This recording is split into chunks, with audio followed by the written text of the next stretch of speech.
Villain husband season 2 episode 49. ఇక story ఏంటో చూద్దామా? పదండి వెళ్దాం. అబ్బబ్బా, ఎవడు కొట్టాడో కానీ కావాలని ఏదో పగబట్టినట్టు ఎంత గట్టిగా కొట్టి సచ్చాడు దొంగ సచ్చినోడు. వాడి చేతులు విరిగిపోను, కాళ్ళు పడిపోను, వాడు స్నానం చేస్తున్నప్పుడు వాష్రూమ్లో వాటర్ ఆగిపోను అని తనకి గుర్తొచ్చిన తిట్లన్నీ గుర్తు చేసుకుని మరీ తిడుతూ తన రూమ్లో తల పట్టుకొని నొప్పికి అరుస్తూ ఉంటుంది రేణుక. జై నుండి తప్పించుకొని పరిగెడుతూ రేణుక రూమ్లో నుండి వస్తున్న తిట్లని విని నవ్వుకుంటూ హాయ్ అత్త అంటూ రేణుకా రూమ్లోకి వెళ్తుంది ఆద్య. ఆద్య వాయిస్కి తన వైపు చూస్తూ ఏయ్, ఇలా బెడ్రూమ్లోకి వచ్చే ముందు డోర్ నాక్ చేసి రావాలని తెలియదా నీకు? అయినా నువ్వెందుకు వచ్చావు? అసలే తలనొప్పిగా ఉంది. అనవసరంగా వాగి తలనొప్పి మరింత పెంచకుండా కిందకి వెళ్ళి కుక్ చెయ్యి, బాగా ఆకలిగా ఉంది. నీకు ఈ మధ్య మతిమరుపు బాగా ఎక్కువైందత్తమ్మా. ఇదిగో ఇలాగే కంటిన్యూ అయితే ఇంట్లో వాళ్ళని కూడా మర్చిపోయేలా ఉన్నారు. అర్జెంటుగా నిన్ను హాస్పిటల్కి తీసుకెళ్ళి డాక్టర్ అపాయింట్మెంట్ తీసుకోవాలి. ఏంటి నీ గోలా? నన్ను ఇరిటేట్ చేయడానికే వచ్చావా? అయ్యో రామ్మా, మీరు మర్చిపోయింది నేను గుర్తు చేస్తున్నాను అత్తమ్మా. మా ఇంట్లో ఉన్నప్పుడు జై చెప్పాడు కదా, ఇప్పటి నుంచి నువ్వే అందరికీ కుక్ చేయాలి అని. మర్చిపోయావా? తల పగిలి నేనేడుస్తూ ఉంటే నీ వంట గోలేంటి? నాకు అస్సలు ఓపిక లేదు. నాకు ముందు నువ్వు ఇక్కడి నుంచి బయటకు వెళ్ళు. కాసేపు నేను రెస్ట్ తీసుకోవాలి. అదేంటత్తమ్మా, మా పేరెంట్స్ ఇంకా ఇంట్లోనే ఉన్నారు. వాళ్ళు మీరు మా ఇంటికి వచ్చినప్పుడు ఎంత బాగా చూసుకున్నారు. మీకు అన్నీ దగ్గరుండి కుక్ చేసి మరీ పెట్టారు కదా. అలాంటప్పుడు వాళ్ళు ఇక్కడికి వచ్చాక మీరు ఇలా పడుకుంటే ఏం బాగుంటుందో చెప్పండి. వాళ్ళు వెళ్ళే వరకైనా హాల్లో కూర్చొని వాళ్ళతో కాసేపు టైం స్పెండ్ చెయ్యండి. ఎవరిని ఎలా చూసుకోవాలో నాకు బాగా తెలుసు.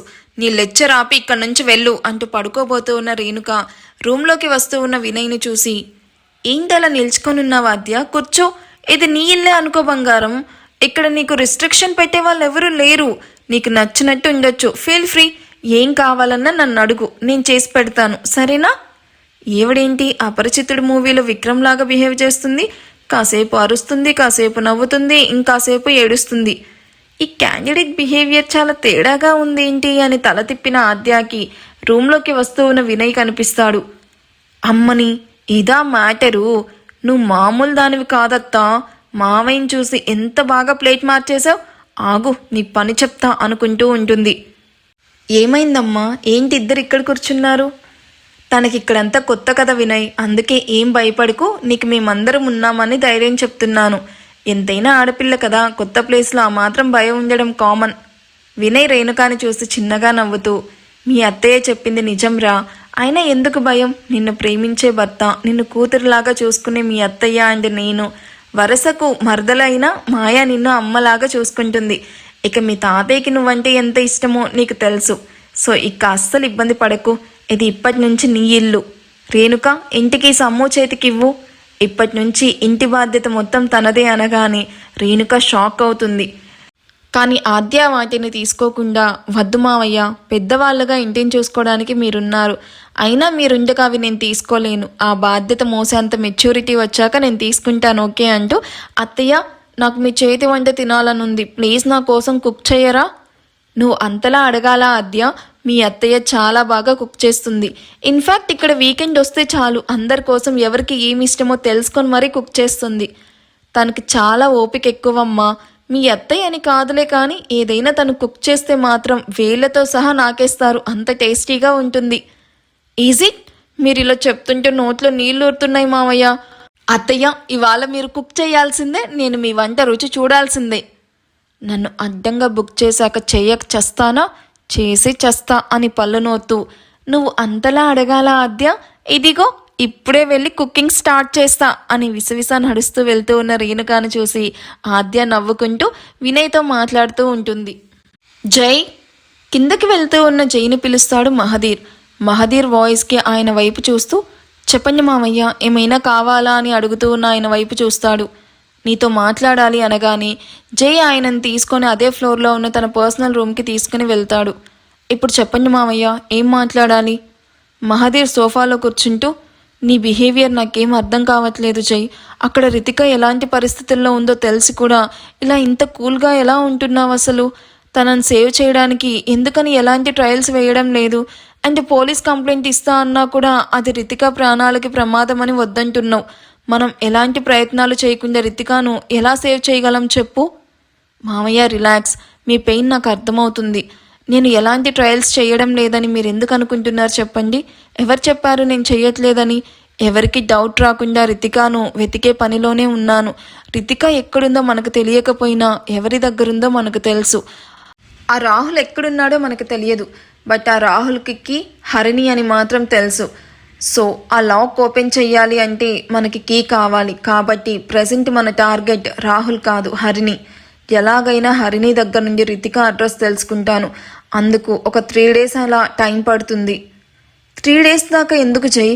నువ్వు చెప్పినట్టే ఆ హరిణిని తీసుకొచ్చి 4 కొడితే తనే నిజం చెప్తుంది. లేట్ చేయకుండా ఆ పని చెయ్యి. రితిక అడ్రస్ త్వరగా తెలుసుకోవచ్చు. లేదు మావయ్య, హరిణి ప్రెజెంట్ మన మీద చాలా కోపంగా ఉంది. తన ఫాదర్ జైల్లో ఉండడానికి, వాళ్ళ ఆస్తులన్నీ పోవడానికి మనమే రీజన్. కాబట్టి మనం ఎంత టార్చర్ పెట్టినా తను నిజం చెప్పదు. కాబట్టి తనను మంచి మాటలతోనే నమ్మించి చాలా జాగ్రత్తగా తన నుండి రితిక అడ్రస్ తెలుసుకుంటాను. తను నిజం చెప్తుందా?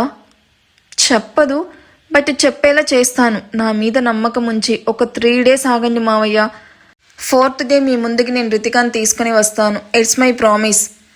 జై అంత కాన్ఫిడెంట్గా చెప్పేసరికి మహదీర్ కూడా సరే అని కాసేపు ఇద్దరు మాట్లాడుకొని హాల్లోకి వచ్చి అందరితో పాటు కూర్చొని సరదా కబుర్లతో టైం స్పెండ్ చేస్తారు.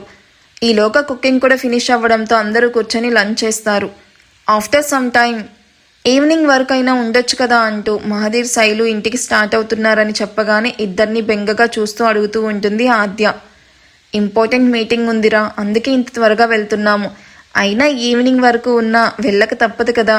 నువ్వు మా గురించి అస్సలు దిగులు పడకు, ఎందుకంటే నువ్వు హ్యాపీగా ఉంటేనే మేము కూడా అక్కడ హ్యాపీగా ఉంటాము అంటూ ఆద్యను దగ్గరికి తీసుకుని నుదుటిన ముద్దు పెడుతూ, జై, ఆద్య తెలిసి తెలియక ఏదైనా మిస్టేక్ చేస్తే అది తప్పు అని అర్థమయ్యేలాగా చెప్పు. అంతేకాని అనవసరంగా ఇద్దరు గొడవ పడకండి. తను చాలా ఇన్నోసెంట్, అందుకే నీకు ఇంతలా చెప్తున్నాను. ఆద్యను జాగ్రత్తగా చూసుకుంటావు కదా. ఇది ఇన్నోసెంటా? ఇంకా నయం, మాటలు కూడా రావు అనలేదు. మన కిడ్నీ కోసేసి మనకే అమ్మే రకం ఇది. దీన్ని ఇన్నోసెంట్ అని నమ్ముతున్నందుకు మీ మీదే జాలేస్తుంది మావయ్య అని నిష్ఠూరించి. మీరు ఆద్య గురించి ఏం టెన్షన్ పడకండి మావయ్య, తను ఇవాళ నుంచి నా బాధ్యత అని చెప్పగానే మహదీర్ మనసు తేలిక పడుతుంది. వదిన, అమ్మోని గారాబంగా పెంచాము. చూడ్డానికి కొంచెం మొండి పిల్లలా కనిపిస్తుంది, కానీ అది చాలా సెన్సిటివ్. ఇక నుండి తన బాధ్యత మీదే. మా ప్రాణాన్ని మీ చేతుల్లో పెడుతున్నాము అంటూ ఆద్య చేతిని రేణుక చేతిలో పెడతారు. ఇప్పటి నుంచి మొదలవుతుంది నీకు సినిమా అన్నట్టుంటుంది రేణుక ఎక్స్ప్రెషన్. నీకంత సీన్ లేదులే అత్త, ఇప్పటి నుంచి నీ డౌన్ఫాల్ స్టార్ట్ అవుతుంది, చూస్తూ ఉండు అని ఆద్య ఫేస్ ఎక్స్ప్రెషన్ ఉంటుంది. కాసేపు అక్కడే ఉండి శైలు మహదీ తమ ఇంటికి స్టార్ట్ అవుతారు. వెళ్తున్న వాళ్ళని చూసి ఆద్య ఎమోషనల్ అయినా కాసేపటికి నార్మల్ అయిపోతుంది. దాదాపు 2 గంటల తర్వాత మెల్లగా స్పృహలోకి వచ్చిన రితిక తల పట్టుకొని మెల్లగా కళ్ళు తెరిచి సీలింగ్ వైపు చూస్తూ ఉంటుంది. ఫ్యాన్ తిరుగుతూ కనిపించగానే తను రోడ్డు మీద లేదని అర్థమయ్యి కంగారుగా లేచి కూర్చుంటూ ఎదురుగా నిలబడి తన వైపు చూస్తూ ఉన్న వ్యక్తిని చూసి ఆశ్చర్యంగా చూస్తుంది. ఎందుకంటే తన ఎదురుగా ఉంది ఆద్య. రితిక ఆద్యాని చూసి గుర్తుపడుతూ వెంటనే కిందకు దిగి ఆద్య దగ్గరికి వెళ్ళబోయి కళ్ళు తిరిగి కింద పడబోతుంది. కేర్ఫుల్ అని తను కింద పడకుండా పట్టుకున్న ఆద్య తనని జాగ్రత్తగా బెడ్ మీద పడుకోబెడుతూ, నువ్వు చాలా వీక్గా ఉన్నావని డాక్టర్ చెప్పాడు. You have to take rest Ritika, ముందు ఈ మిల్క్ తీసుకో అని జాగ్రత్తగా రితికాతో మిల్క్ తాగించి, ఇప్పుడు చెప్పు అసలు ఏం జరిగింది, నువ్వేంటి ఇలా అంటూ ఇబ్బందిగా తన వైపు చూస్తూ, నీ మీద రేపెట్టం జరిగిందని డాక్టర్ చెప్పాడు, ఈజ్ ఇట్ ట్రూ? ఆద్య క్వశ్చన్కి రితిక కళ్ళల్లో నీళ్లు తిరుగుతాయి.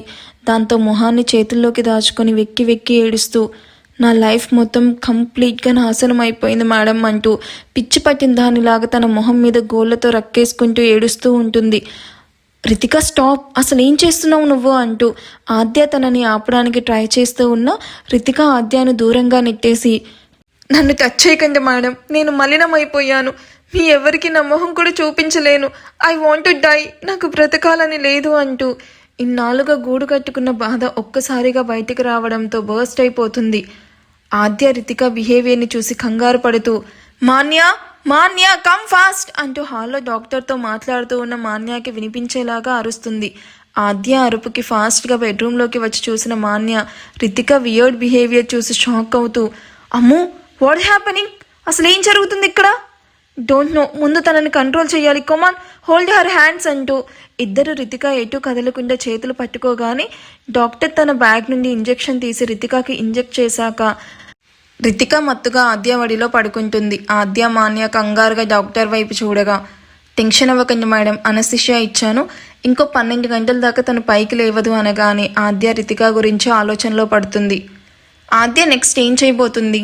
జై రితిక గురించి తెలుసుకోవడానికి హరిణికి దగ్గర అవుతున్నాడా? ఒకవేళ అలా దగ్గరైతే మరి ఆద్య ఊరుకుంటుందా? అసలు జై ప్లాన్ ఏంటి? మీరేమనుకుంటున్నారో కామెంట్ చేయండి. వీడియో నచ్చితే ప్లీజ్ లైక్ చేసి హైప్ ఇవ్వండి. Thank you for watching. Bye.